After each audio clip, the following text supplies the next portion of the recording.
Olá, tenham todos um bom dia. Espero estar com vocês aqui sempre às 7 horas da manhã, cravadinha, todas as terças e quintas-feiras, com o nosso café com o delegado, e que hoje vem com algumas dicas e informações muito bacanas para que a gente possa fazer essa interação rapidinho, todas as manhãs de terças e quintas-feiras, e que a gente possa interagir ali, para que a gente possa criar um roteiro rumo à sua aprovação. Esse é o nosso foco. É também falar sobre causos reais, né, das polícias, o que a gente atua aí de uma maneira muito constante e bacana dentro de uma instituição ou de instituições policiais. E a gente aqui consegue trocar experiências, consegue trazer vida prática do que é ser policial, e mais do que isso também, a gente também falar daqueles que desejam pertencer às carreiras ou às fileiras policiais, e aqui a gente tem dicas infalíveis para vocês. Hoje nós vamos falar de dicas jurídicas, vamos falar de bancas para concursos públicos, e eu queria dar um destaque especial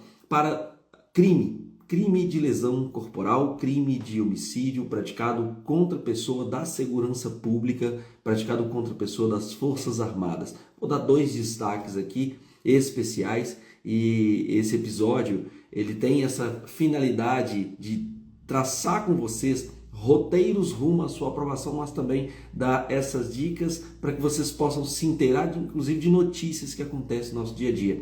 Esse episódio também a gente quer dedicar a um colega policial também, que essa semana infelizmente foi vítima de um crime e que acabou ceifando a sua vida, e com isso a gente sabe que é importante o cuidado, a dedicação, mas também a gente sabe os riscos da atividade. Mas isso não tira da gente essa vontade de também fazer um serviço público. E fazendo o serviço público a gente sabe que cada vez mais a gente pode fazer o melhor. Então, ao colega de São Paulo, a você, saiba que nós aqui temos uma deferência por todos aqueles que são da segurança pública, e sabendo disso a gente sabe também que é muito importante a gente estar coeso, unido e tomando todas as medidas de cuidado possível, mas que situações podem acontecer e que infelizmente acabam nos unindo mais pela fatalidade, e por isso que a gente recebe todos os dias aí muitas informações das pessoas da segurança pública, sabemos dos riscos, mas também sabemos o quanto é importante estarmos aqui. Mas enfim, o que eu quero falar com vocês hoje é sobre bancas de concursos públicos, bancas de concursos de natureza policial. Vamos lá, pessoal. Estudar VUNESP, estudar CESP, estudar FGV, será que faz diferença? Será que uma banca para outra faz muita diferença assim? Meu povo, eu costumo dizer o seguinte: estudar para concurso público das carreiras policiais é algo desafiador. Porque, especialmente hoje em dia, nós temos os concursos que estão cada vez mais em voga, que são das áreas de segurança pública, e muita gente com vontade de participar da segurança pública, seja em quaisquer dos seus cargos aí, sendo investigador, que hoje é o APJ, né, sendo, que é chamado hoje até mesmo pela Lei Orgânica Nacional de oficial de polícia judiciária, né, oficial investigador de polícia. E nesse sentido nós temos uma gama de carreiras, que vai ser do delegado, vai ser que é o escrivão ainda em alguns estados, mas também vai ser o oficial investigador de polícia. E nós temos as carreiras das polícias militares, as carreiras da Polícia Federal, enfim, são várias carreiras da segurança pública. E como segurança pública é um tema que sempre está em voga, é certo que a gente vai ter concursos públicos com mais vagas para a segurança pública. Então, estudar, por exemplo, sabendo o que é a banca VUNESP, o que é a banca SEBRASP, a famosa CESP, né, que era a CESP, nós também sabendo o que é, por exemplo, a FGV, que eu falei das maiores delas, é importante porque às vezes as questões dessas provas, elas vão guardar dentro da própria banca, ainda que seja para concursos diferentes, similaridades. As bancas, elas têm perfis. Vou dar um exemplo típico aqui. Quem nunca pegou a prova de São Paulo? Dá uma olhadinha na prova de São Paulo. Quem já pegou, fale para mim. Fala, a prova de São Paulo ela tem mais ou menos essa característica. Sabemos que, via de regra, prova para a Polícia Civil de São Paulo é pela banca VUNESP. E qual é a característica da banca VUNESP? É que sejam feitas questões muito mais objetivas, muito mais diretas, ao menos na fase da primeira ali, que é a prova objetiva, que é a prova de marcar X. Depois nós vamos mudando um pouco das características dessa prova. O mais importante é que vocês entendam que bancas assim, como a VUNESP, por exemplo, que ela tem essa característica de ser mais objetiva, ser mais direta, de perguntar um meio com cara crachá, dependendo da situação, é diferente de uma banca, por exemplo, da VUNESP. A VUNESP ela tem uma característica de fazer uma misturada. Ela gosta de trabalhar com casos concretos, trabalhando um direito mais delicado ali e mais interdireitos. E isso é bacana de você ver dentro da VUNESP, porque ali você treina o caso concreto, aplica o direito dentro do caso, quando vai envolver direito ali, e você tem que ter esse raciocínio rápido. Então, o que você tem que fazer? Treinar, quando é banca VUNESP, para a banca VUNESP. Beleza? Segundo ponto. Quando a gente vai, por exemplo, para a banca CESP, ela gosta de dar uma pressionada em quê? Em julgados. Ou seja, vai para a banca CESP, você precisa entender muito bem de informativos da STJ, STF, os julgados, a jurisprudência, para que você possa concatenar ideias, não que ela não traga também alguns casos concretos, mas mesmo assim ela dá um foco um pouquinho maior para os julgados, as jurisprudências das cortes superiores, seja STJ, STF. Beleza. Sabendo o perfil dessas principais bancas aí, é importante que você se alinhe com eles. Mas mais do que isso, já fiz prova de banca Sebrasp, já fiz prova de banca o FPR, por exemplo, que foi aqui no estado do Paraná, que em certa medida pareceu um pouco VUNESP, em outra medida pareceu um pouco FGV, mas é importante você saber da banca, sim. Mas mais do que isso, e para desmistificar, porque senão você vai ficar um maluco querendo correr atrás só de provas de concursos ligados àquela banca que você estudou, é você estudar esse pacote que a gente chama de lei, doutrina, jurisprudência e questões. Você pode até pesar um pouco mais a mão nas questões voltadas para o concurso público que você deseja fazer, tá tudo certo. Mas não deixe de estudar características de provas distintas, porque ali vai dar aquele start para você estudar de uma maneira mais aprimorada. Então não perca essa oportunidade de fazer esse interleis e não perca a oportunidade de estudar bancas diferentes, para que você possa entrar nesse espectro de possibilidades de estudar concursos públicos diferentes e de bancas às vezes iguais, ou bancas diferentes de concursos públicos que eventualmente pode ser para o mesmo cargo. Entenderam a pegada? Então estudar de uma maneira, não vou falar linear não, mas estudar lei, doutrina, jurisprudência e questões, sempre doutrina sob medida, por isso que um bom caderno, uma boa apostila faz muita diferença. Então estudando isso aí, fazendo essas questões de uma maneira regular, e se submetendo a simulados de uma maneira também constante, pessoal, diferente de se fazer questões e fazer simulado, tá? Vamos lá, vamos fazer questões. Eu me dediquei a 50 questões por dia. Me dediquei a 30 questões por dia. Beleza, fazer questões. Pode estar fazendo de maneira espaçada. Ah, fiz 20 de manhã, fiz 20 na hora do almoço, fiz 20 no final do dia, isso intercalando com meus estudos. Tudo bem, já fiz 60 questões. Só que sabe aonde que vai dar, às vezes, uma diferenciação, além de estar fazendo as questões?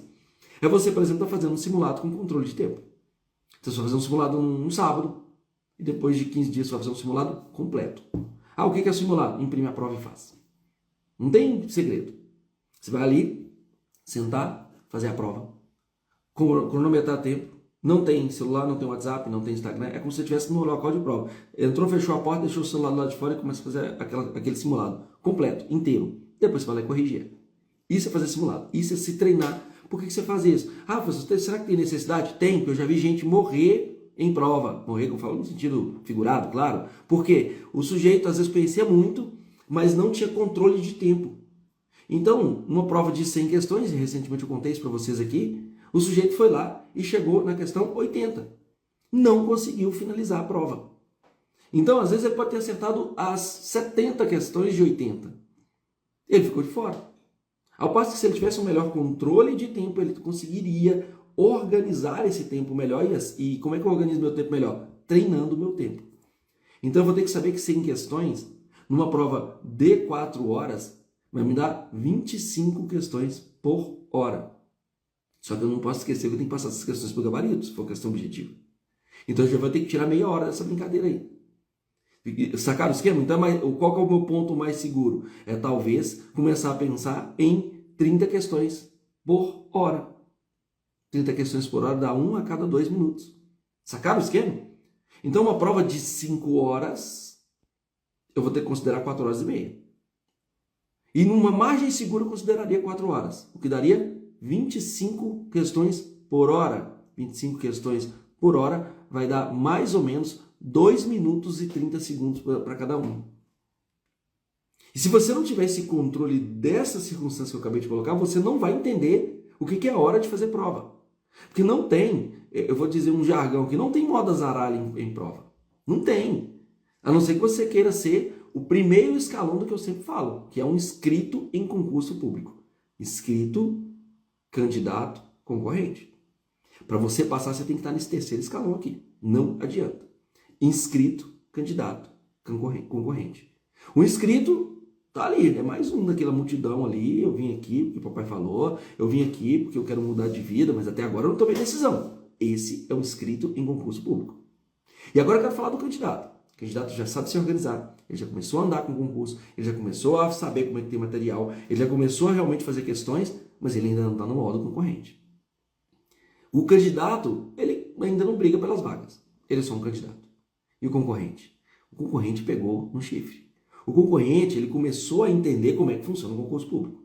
O concorrente, na verdade, ele não só começou, quem começou é o candidato. O concorrente, ele sabe tempo de prova, ele consegue fazer questões, ele já faz isso do propósito de vida dele. Então, o concorrente é aquele que eu sempre falo nas minhas lives aqui. O concorrente, ele efetivamente é aquele que entende que ele deseja passar no concurso público e ele assume esse compromisso com ele, com mais ninguém. O compromisso de passar no concurso público é seu, até porque quem vai estudar e vai fazer prova é você.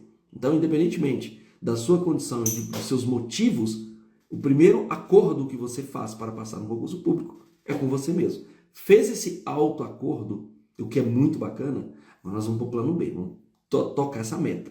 Porque aí você se torna de fato um concorrente, porque o único que briga de fato pelas vagas é o concorrente, não tem outro. Você quer ser um concorrente? Então você vai precisar fazer esse autoacordo. E esse autoacordo ele faz total diferença. Fechou por aqui? Tá. Quero falar de duas coisas. E aí, assim, por que eu abri essa live assim de uma maneira diferente? Exatamente porque é o seguinte, opa, aqui meu computador vai acabar falando sem querer.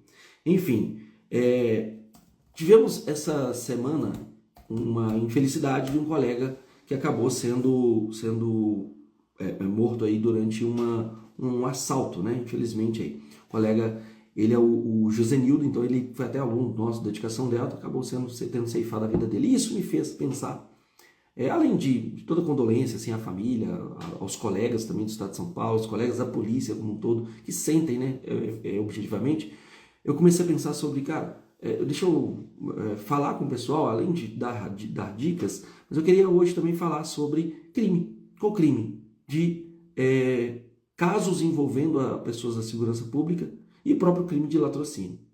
Vamos lá. Nós temos 3 fatos para poder avaliar aqui. Eu não quero avaliar casos concretos, também não quero trabalhar com isso nesse ponto aqui hoje, mas vamos avaliar 3 coisas aqui. Lesão corporal praticada contra pessoa da segurança pública, homicídio praticado contra o pessoal da segurança pública e o crime de latrocínio. Começando pelo latrocínio, tá? Gente, o crime de latrocínio é um crime de roubo em que nós temos como resultado ali a morte, seja consumada, seja tentada. O crime de latrocínio é um crime contra o patrimônio, ele não é um crime contra a vida. Por mais que possa parecer, a diferença entre ser um crime contra a vida e um crime contra o patrimônio é porque o crime com resultado morte é que o crime contra a vida te leva para o tribunal do júri. Já o crime contra o patrimônio, que neste caso o latrocínio tem a pena de 20 a 30 anos, é uma das maiores penas do Código Penal, ele não se submete ao tribunal do júri. Ele vai ser submetido à canetada do juiz, ou seja, a decisão do juiz, aquela sentença que vai dizer que esse sujeito praticou determinado tipo de crime. Tudo bem? Então nós temos o crime de latrocínio, que é um crime contra o patrimônio, está no artigo 157, parágrafo 3º, inciso 2º do Código Penal, e esse crime ele tem natureza hedionda. Então vamos conferir depois esse artigo, vamos verificar lá na Lei 8.072 qual que é esse tipo de infração penal que vai ser considerada na Lei 8.072 como um crime de natureza hedionda. Fechamos o pacotinho do latrocínio? Agora vamos para cá, crime de homicídio. Pessoal, o crime de homicídio ele pode ser um homicídio simples, ele pode ser um homicídio qualificado. Uma das formas de qualificar o homicídio é justamente o fato dele ter sido cometido contra pessoas da segurança pública. Mas a lei, o Código Penal não fala só o pessoal da segurança pública. O Código Penal vai nos falar pessoal da segurança pública, mas vai falar também o pessoal do 142, que é o pessoal das Forças Armadas. Vai falar também do cônjuge, companheiro, parente consanguíneo até o 3º grau, que tenha sido também vítima deste crime de homicídio praticado em decorrência das funções exercidas por aquelas pessoas, seja da segurança pública, seja as pessoas também das Forças Armadas. Lembremos, gente, que Forças Armadas entram Exército, Marinha e Aeronáutica. Capisco? Fechado? Beleza. Então nós temos um homicídio qualificado quando cometidos contra essas pessoas da segurança pública, e em razão desse homicídio qualificado, nós temos também a questão de ser um crime hediondo. Vamos só lembrar que, de acordo com a lei, para ser também essa figura qualificada, quando cometido contra cônjuge, companheiro, beleza, já se sabe que se for por causa das funções exercidas, por exemplo, o marido, pela esposa, vai ser também um homicídio qualificado. Beleza? Mas também, quando fala a lei, parente consanguíneo até o 3º grau, devemos lembrar que não vão entrar aqueles que não são consanguíneos. Ah, professor, peraí, então um filho adotivo não entra? Não, não entra. Foi um vacilo da lei, sendo bem sincero, mas foi intenção do legislador. Se foi vacilo ou não, foi intenção do legislador porque ele colocou consanguíneo. E o que a gente lembra do direito penal? O direito penal é baseado na taxatividade, é só o que está escrito. O direito penal, ele é a última raça, ele só vai entrar quando outros direitos não mais estiverem ali. O direito penal é taxativo, é só o que está escrito e expressamente escrito. Não posso fazer uma interpretação deste caso de uma maneira extensiva para abranger outros fatos, não posso. Tá? Eu posso fazer analogia? Não posso fazer analogia. Agora, posso até fazer uma interpretação analógica, mas não nesse caso. Então, o direito penal é taxativo, falou consanguíneo, consanguíneo. Não entra outra pessoa. Beleza? Vamos lá. Chegando aqui, sabendo, vimos o latrocínio, vimos o homicídio contra o pessoal da segurança pública, e aí nós vamos agora para o 3º escalão. Lembrando que todo homicídio qualificado ele é homicídio que está dentro da lei de crimes hediondos, que é a lei 8.072. Agora nós vamos para a 3ª escala. Lesão corporal cometida contra esse mesmo pessoal da segurança pública, das Forças Armadas, cônjuge ou companheiro e também seus parentes consanguíneos até o 3º grau. Quando nós estamos na lesão corporal praticada contra esse pessoal da segurança pública, nós temos uma causa de aumento de pena. Está lá no artigo 129, parágrafo 12, e ali é bom dar aquela lida. Então procurem lá no Código Penal 129, parágrafo 12, que qualquer lesão cometido contra o pessoal das Forças Armadas, lá do artigo 142 da Constituição Federal, do pessoal da segurança do 144 da Constituição Federal, do pessoal da Força Nacional, do pessoal que é cônjuge, companheiro, parente consanguíneo até o 3º grau, que tenham sido vítimas em razão do exercício da função daquele parente, ou do marido ou da mulher. Beleza? A lesão, portanto, vai dar uma causa de aumento de pena. Mas qual lesão? Leve, grave, gravíssima, seguida de morte, qualquer uma delas. Aí nós vamos agora para o último patamar. Todas essas lesões praticadas, seja leve, grave, gravíssimo, seguida de morte, contra o pessoal da segurança pública, das Forças Armadas, vai ser considerado crime hediondo? Aí não. Que vai ter causa de aumento de pena? Vai. Dá uma conferida no artigo 129, parágrafo 12. Agora, quais que serão crimes hediondos? As que serão crimes hediondos, tão somente a lesão corporal de natureza gravíssima cometida contra o pessoal da segurança pública, Forças Armadas, Força Nacional e todos que eu falei aqui até agora, e também aquela seguida de morte, ou seja, somente duas, a gravíssima e a seguida de morte, não as outras. Então todas aumentam pena, mas somente duas tornam esse crime de natureza hedionda. Então, para a gente escalonar hoje aquilo que a gente conversou aqui, o primeiro é a gente entender qual é essa necessidade de observar qual banca que eu vou fazer concurso público, se vai ser VUNESP, se vai ser FGV, se vai ser SEBRASP, se vai ser outra. Então a gente tem que observar para a gente ver a característica dessa prova. O segundo ponto é a gente trabalhar com esses tipos de crimes. Então vai com para casa para vocês aí. Hoje é dar uma vista nesse artigo 157, parágrafo 3º, inciso 2º, para a gente ver o latrocínio. Fechou? O segundo é a gente ver a lesão corporal, o crime de homicídio praticado contra o pessoal da segurança pública, que é um crime de homicídio qualificado, mas também entra o pessoal das Forças Armadas, Força Nacional, cônjuge, companheiro e até mesmo o parente até o 3º grau. e desde que seja, né, por causa dessa função. E por último, a gente trabalhou com crime de lesão corporal praticado contra esses membros ali da Segurança Pública, da Força Nacional, da Forças Armadas também, né? Esse ponto. E sabendo que apenas duas modalidades dessa lesão, lá do parágrafo 12, que é uma causa de aumento de pena, é que será específico daquele sujeito. Beleza? Pessoal, lembrando disso aí, é muito prazeroso estar com vocês aqui. Novamente, é uma homenagem ao delegado Josenildo, que esteve conosco aí, tanto nas fileiras de concursos, mas também nas fileiras policiais. A gente sabe que acontecem fatos contra membros da segurança pública e isso fortalece para a gente entrar e sempre estar combatendo a criminalidade. Esse é o nosso foco e esse Café com o Delegado ele tem esse foco com vocês. Trabalhar casos reais, como já trabalhamos com vocês aqui, trabalharmos também fatos envolvendo estudos para concursos públicos e aprimorando vocês para estar cortando o sarrafo cada vez mais em cima, rumo a esta tão objetivada aprovação, beleza? Meu povo, um bom dia a todos vocês aí, e a gente se encontra certamente aí no nosso Café com o Delegado, todas as terças e quintas-feiras, cravadinho ali às 7 horas da manhã. Vem com a gente, estamos sempre com vocês. Até mais!